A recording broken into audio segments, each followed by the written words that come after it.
سلام كبرات تخصصلتي كمي صنيحكم دلوم دما بزعوا بنصح كنرخبومن كنتكملومن انخل سوفتويرات كنزاربينا بروخ مكتسال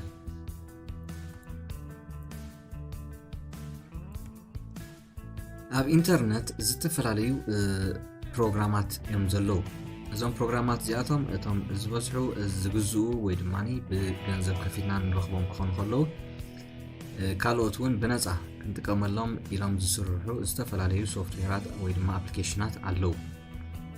تقندي زعبيت اجم اتم بغنزب كفينا كنرخبوم نخل سوفتويرات عقمي اب نسنلو وي دما بزو وحدنا هوان معاتاتهم وي دما لك خماتهم اغلغلوت كبنا زخلو استفلاليو فري زخونو الترناتيف وي دما بنصح كنرخبوم نخل اماراتيتات علو مالتي انت خونت زعبي وي دما زخبر الشجر انتايو نزاعاتهم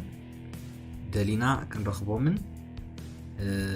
ازيما تامنتي مخانم دما كنفلطن قرب اصقامي يغبرو مالتي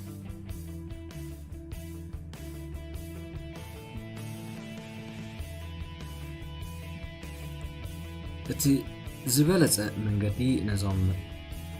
سوفتويرات زياتهم وي دما نزوم ناي بنص اخركو زغل سوفتويرات نمركاب تنغورو زلنا بانترنت سيرش مغباري مالتي كومون ناي اندرويد وي دما ناي اي او اس موبايلات نتقم وي دما تابلت نتقم دحدا خوينا اتي زبلص منغدي كنغورو زلنا افتي وغعاو زغونه ناي بلاي ستور وي دما اب ستور اتينا اشنس بنص كنتقملهم انخل مدلاي مالتي تمساسالي اب ماك اوبريتنج سيستم كمالو دماني اب ستور بمنتاو كمون اب انترنت بمتلاي زتفراليو بنصح كن بالقللهم نخل سوفتويرات نركب نخلينا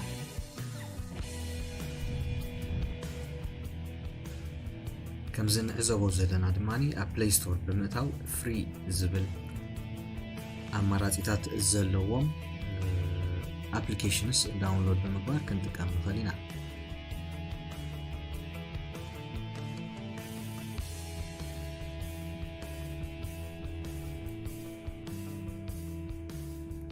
حراين بار زخونه بنصا كنغلغللو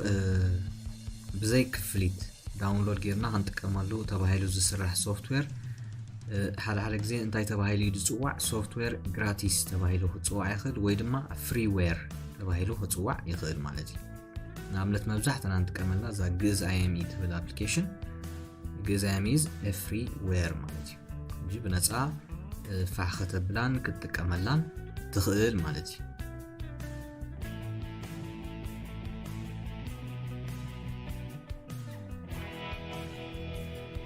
حراي بخمي اقبابنا بوحس منقدي فري زخون سوفتويرات كندلي زلنا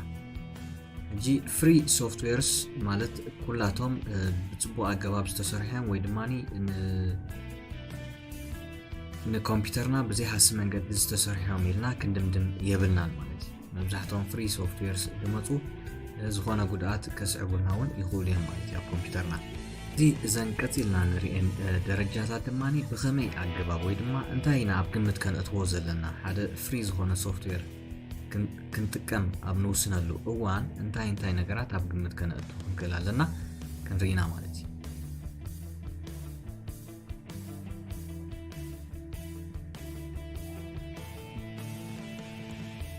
اتي قداماي ستيب كنغبرو زلنا identify your needs لنا اتي دليتاتنا كنفلت كنقلالنا كومون انتاي عينت تاسكس وي دما انتاي عينت سرحاتينا خنسرح دلينا بز ابلكيشن ازي زبل حتو خنملس كنكل علنا مالتي سيمبل زخونه سوفتوير وي دما مسارح دينا دلينا زلنا والاس ازيو معبل زخونه سوفتويرينا دلينا زلنا سبيشالايزد زخونه سراح وي دما تاسك دينا خنعملو دلينا زلنا والاس نزخونه اغاطامي كنتقمول لينا انا داونلود نغبرو زلنا تا ابلكيشن مفلاطو اغداسي زعبي كنفلط زلنا خاني غنزب كنقطر بيلنا دينا نز سوفتوير داونلود نغبرو زلنا ولاس ناي بحقي غنزب يقطرنا كن كنسرحلو زلنا طرينا داونلود نغبرو زلنا اجي قداماي ستيب كنفلطو وي كنتغبرو زلنا identify your needs لنا مالتي انت هذا اللي خايز لك ابلكيشن ዳውንሎድ ትገብሮ ዘለካ ብፍላይ ገለገሊና ሱቅ ኢልና ኢና ኣፕሊኬሽን ሳብ ሞባይላትና ዳውንሎድ ገይርና ክንፅዕኖ ንውዕል ማለት እዩ ንጥቀመሉ ኣይንጥቀመሉ ብዘይገልፅ ስለዚ እቲ ዘለና ጥራይ እንተሓዝና ዝሓሸ እዩ ማለት እዩ ቀፂልና step 2 search for information on a program before downloading it ትብለና ኣሎ ሕጂ ብዛዕባ እቲ ዳውንሎድ ክትገብራ መሪፅካ ዘለካ ኣፕሊኬሽን ድማኒ እኹል ዝኾነ ሓበሬታ ክትእክብ ክትፍትን ክትክእል ኣለካ ማለት እዩ ሓደ ነታ ሶፍትዌር ዝሰርሑ ሰባት ፍሉጣት ፓብሊሸርስ ድዮም ቅድሚ ሕጂ ዝሰርሑ ኣፕሊኬሽንስ ኣለዉ ድዩ እንታይ ዓይነት ሬቲንግ ነይርዎም ብካልኦት ሰባት ናታቶም ሶፍትዌር ተፈታዊ ድዩ ካልኦት ይጥቀሙሉ ዶ ብዛዕባኦም ዝተዋሃበ ሬቪው እቲ ፕሮግራም ሴፍ ድዩ ስቴብል ድዩ ከምዚ ስኢሉ ክራሽ ዝገብር ዓይነት ኣፕሊኬሽንስ ኣሎ ንኣብነት ኣብ ሞባይል ካብ ምፅዓንከ ውልዕ ኢሉስ ጥፍእ ገለ ማለት እዩ ሕጂ እዚታት ክንፈልጦ ክንክእል ኣለና ከምኡውን እንታይ ዓይነት ፊቸርስ ኣለዎ ማለት እንታይ ኣገልግሎት ኢኻ ክትረኽበሉ ትኽእል ካብቲ ሶፍትዌር ነትስ ካደሊኻዮ ዘለካ ኸ ከማላእልካ ይኽእል ድዩ ከዓኒ ኣንቢብካ መጀመርታ ክትፈልጦ ክትክእል ኣለካ ማለት እዩ ሳልሳይ ክንገብሮ ዘለና ድማኒ ሪድ ሬቪውስ ብለና ኣሎ ሕጂ ኣብ ታሕቲ ብዙሓት ሰባት ነታ ሶፍትዌር ዳውንሎድ ገይሮም ዝተጠቀሙላ ሰባት ሬቪው ይፅሕፉ እዮም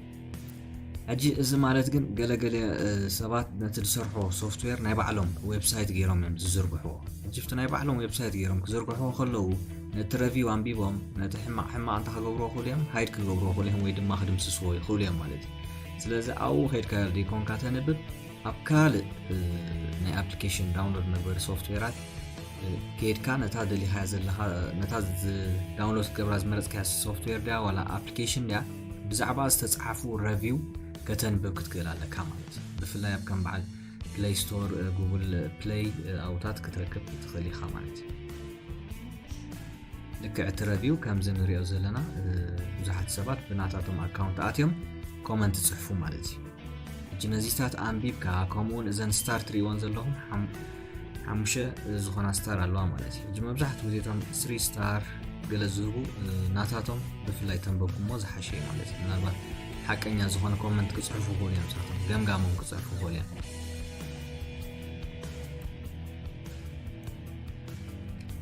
እቲ ብራብዓይ ደረጃ ክንገብሮ ዘለና ድማኒ ዝኾነ ፍሪ ሶፍትዌር ክንደሊ ከለና don't click misleading advertisements designed to look like download links or error messages ብለና ትሪወሎም ሕጂ ኣብዚ ስእሊ ሲ ክንደይ ዳውንሎድ ዝብል ኣላ 1 2 3 ዝኾኑ ዳርጋ ኣሎ ማለት እዩ ሕጂ ገለገሊኡ ናይ ኣድቨርታይዝመንት እዩ ማለት እዩ ኣብዚ ክሊክ ምስ ገበርካያስ ግን ኣብ ካልእ ዌብሳይት ይወስደካ እሞ ኣብኡ ኣብ ካልእ ሓሸው የእትወካ ማለት እዩ ሕጂ እታ ቅንዕቲ ዝኾነት ዳውንሎድ ሊንክ ክትፈልጥዋ ክትክእሉ ኣለኩም ማለት እዩ ኣብቲ ብራውዘርና ኢንስታል ክንገብሮ ንኽእል ከምዚ ኣድ ብሎከር ዝበሃሉ ናይ ኣድቨርታይዝመንት ብሎከር ኤክስቴንሽንስ ኣሎ ማለት እዩ ንዓታቶም ብምፅዓን እንታይ ዝገብረና እዚኣቶም ሕጂ ከምዚኦም ዓይነት ኣድቨርታይዝመንት ብሎክ እዩ ዝገብሮም ማለት እዩ ዋላ ክሊክ ጌርካ ምስ ኣይሰርሕካን እዩ ማለት እዩ ሕጂ ሓደ ኣማራፂ እዩ ዝውን መበል 5 ደረጃ ክንጥቀመሉ ዘለና ወይ ድማ ክነተግብሮ ዘለና ድማ avoid malware included in installers ብለናል ሕጂ ትሪእዎ ኣለኹም እዚ ብነፃ ክመፅእ ዝኽእል ሶፍትዌራት ገለገሊኡ ማልዌር ተጠቂዕዎ እዩ ዝመፅእ ማለት እዩ ሕጂ ቫይረስ ክኸውን ክእል ትሮጃን ሆርስ ክኸውን ክእል ስፓይዌርስ ክኸውን ክእሉ ዝተፈላለዩ ነገራት ሕጂ ንሕና ኣብቲ ኮምፒውተርና ምስ ፀዓናዮ ብውሽጢ ኮይኑሲ ካልእ ስራሕ ክሰርሕ ይኽእል እዩ ማለት እዩ ብመንገዲ ኢንተርነት ዝኾነ ኢንፎርሜሽን ካብቲ ኮምፒውተርካ ክልእኽ ወይ ክሰድድ ይኽእል ወይ ድማ ካብ ሞባይልካ ክሰድድ ይኽእል ማለት እዩ ስለዚ እቲ ትፅዕኖ ዘለካ ኣፕሊኬሽን ኩሉ ግዜ ምፍላጡ ኣገዳሲ እዩ ዝኾነ ዓይነት ማልዌር ወይ ገለ ከይህልዎ ካብ ኣዝዮም ፍሉጣት ዝኾኑ ዌብሳይታት ማልዌር ባዕላቶም ትራክ ክገብሩ ዝኽእሉ ዌብሳይታት ካብ ከምኣቶም ዓይነት ዳውንሎድ ተገበርኩሞ ዝሓሸ እዩ ብሻርሻይ ደረጃ ክነተግብሮ ዘለና ድማ download directly from the developer's website rather than from a third party site ብለና ኣሎ እጂ መብዛሕትኦም ዞም ዴቨሎፐርስ ብፍላይ ዞም ኣፕሊኬሽን ዴቨሎፕ ዝገብሩ ኣፕሊኬሽን ኣብ ናይ ኣንድሮይድ እንድሕር ኮይኑ ኣብ ጉግል ፕሌይ እዮም ዝፅዕንዎ ናይ iOS እንድሕር ኮይኑ ኸዓኒ ኣብ ከም በዓል ኣፕ ስቶር ይፅዓን ማለት እዩ እጂ ዳይሬክትሊ ካብኡ ጌድካ ዳውንሎድ እንተገበርካ ይምረፅ ማለት እዩ እዛ ስእሊ ንዕዘብ እንድሕር ዳለና ኮይና ብክሮም ብራውዘር ኢና ዳውንሎድ ክንገብር ደሊና ዘለና ማለት እዩ እጂ እቲ ክሮም ብራውዘር ካብ ካልእ ዌብሳይት ዳውንሎድ ንገብሮ ክሮም ብጉግል ዝተሰርሐ ስለ ዝኾነ ካብቲ ናይ google.com ኣብኡ ኣቲና ዳውንሎድ ክንገብሮ እንከለና ዝበለፀ ይኸውን ማለት እዩ ሓደ ካብ ማልዌር ነፃ ክኸውን ይኽእል እዩ ምክንያቱ ናቶም ስለ ዝኾነ እስካን ጌሮም ዝቡኻ ካልኣይ ነገር ዝኾነ ካብ ካልእ ዌብሳይት እንድሕዳነ ክሮም ዳውንሎድ ጌርካያ ግን ዝኾነ ዓይነት ማልዌር ተላጊብዎ ወይ ተጠቂዕዎ ክመፅእ ስለ ዝኽእል እታ ኮምፒውተርካ ኣብ ሓደጋ ክትእትዋ ትኽእል ኢኻ ማለት እዩ ሻውዓይ ክንፈልጦ ዘለና ወይ ክነተግብሮ ድማ scan for viruses and malware immediately after installing a new program ሓድሽ ፕሮግራም ምፅዓና ኣብ ኮምፒውተርና immediately scan ክንገብራ ክንክእል ኣለና እታ ኮምፒውተርና ማለት እዩ ምክንያቱ እቲ ምፅዓና ፕሮግራም ማልዌር ሒዙ መፅሞ ነቲ ማልዌርካ ኢንስታል ክገብሮ ስለ ዝኽእል ኣብቲ ናትና ኮምፒውተርና ካልእ ፀገም ቅድሚ ምምፅኡ ነታ ኮምፒውተርና ስካን ንገብራ ማለት እዩ